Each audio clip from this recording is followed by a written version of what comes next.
So, Tom, great to have you here talking to us and our viewers. Thank you so much for making the time. Yeah, Dan, thanks for having me, and thank you to your viewers for their time. So let's get into the job for just a moment, because it's not just the anchor role you're stepping into. You're also the managing editor of NBC Nightly News. How do you explain that title to the viewers? You know, Dan, you know this, about 90%, 95% of what we do in this job doesn't happen on camera, right? It's behind the scenes. It's figuring out the stories we want to cover, talking to the reporters and the producers, launching investigations. That's what you do as a managing editor. Basically, what it tells the viewers is that I'm going to be involved in every aspect of this show. I like to say I'm going to be involved in every second of this show. And obviously, part of the job is delivering the news and reading what's on the teleprompter, but it's a small part. Most of it is getting out there, reporting, talking to your teams in the field, and making sure we have the best newscast every night for our viewers. Now, you have your own style and perspectives, of course. Will you bring some changes to the broadcast that people are used to seeing on NBC Nightly News, the types of stories that are told or how they're told? Yeah. You know, Dan, I think Nightly News is such a great show. I think Lester's built a beautiful broadcast, and I'm not going to change much at first because I think it really works, and I think Americans, millions of them, turn every night to Nightly News for a reason. So I'm not going to tweak with the formula too much. I believe we have the best reporters, the best teams in the field that are completely unmatched. But little by little, you know, I want to put my own stamp on the show. There's a franchise, an investigative franchise I'd like to launch into the insurance industry, because I think a lot of families across America, you know, especially there in North Carolina as well, have issues with home insurance, have issues with health insurance. You can't get coverage for your kids, or when you do get coverage, you get your claims denied, and it's really confusing, and it's frustrating, and it's costing Americans so much money. And so I'd like to look at that. And then also, we have a very successful franchise called There's Good News Tonight, and it runs at the end of the broadcast, and viewers have told us they love this segment, and I'd like to expand on that, because I think regardless of your political party, even if you're not political at all, there are certain things in this country that bring us together as Americans, and I'd like to remind people of that every night. Speaking of politics, we live in this polarized world now.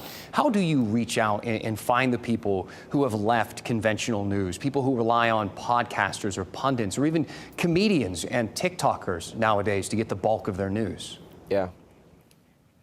Dan, I think it's a really good question, but I will tell you this. NBC News has been doing this for decades, and we are the best in the business. And when news really matters to you, we're the place to turn to. Because when a wildfire breaks out, or a plane goes down, or there's a terror attack, you can try to launch a podcast right there, but you're not going to get a whole lot of information. You will get information from us, because we've been there, we've covered those stories, we know how to do it, and we believe in what we do. We're out there every day reporting the news without fear or favor, and we ask tough questions. We're tough, but we're fair, and I believe that's what separates NBC News from all media right now.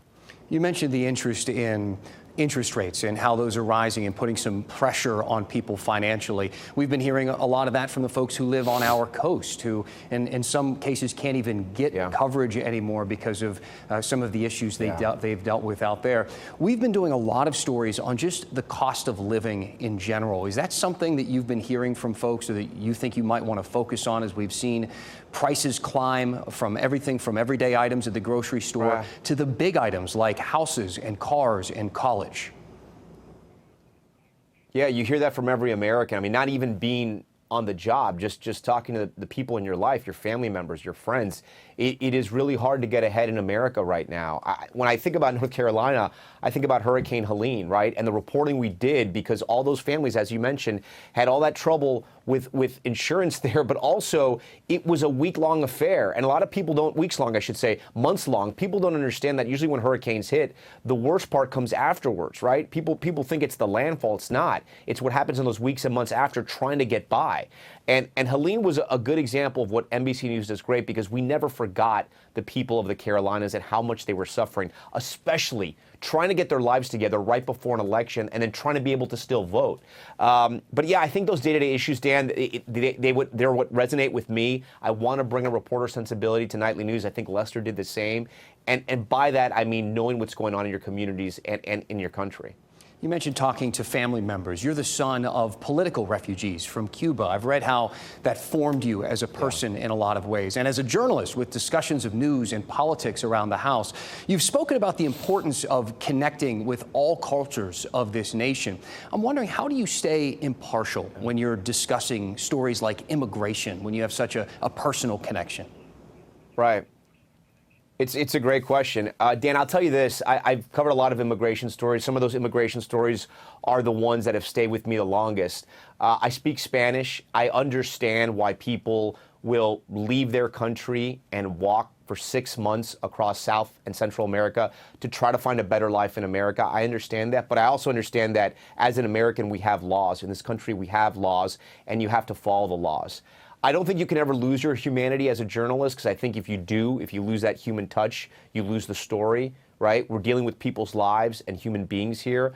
But I think if you, like I said earlier, if you report the news without fear or favor, and you're tough but fair, I didn't invent that, right? Those tenets of journalism have been around forever. But if you follow them, I think you get the job right, and you can bring those to every story. One journalist that set a nice path was Tom Brokaw. I read his book a while back, and I remember how he talked about some of the challenges of balancing such a big, demanding job with his family. You have a wife, you have 3 young kids. I'm wondering how you plan to balance all of that. You know, it's tough, but it's something also, Dan, that every American who has a family goes through, right? It's that work-life balance of trying to be great at your job and then also being a good parent and a present husband and being there for your family. I can tell you I'm dedicated to 2 things. I'm dedicated to my wife and my kids, and I'm dedicated to this job. My wife, thankfully, worked in this business, so she understands the demands. My kids have only known me to be a network correspondent and an anchor their entire lives, so they know that sometimes Dad has to get up and leave that Little League game. He has to leave the Player musical, and it's not tough. It's tough. It's not easy at all.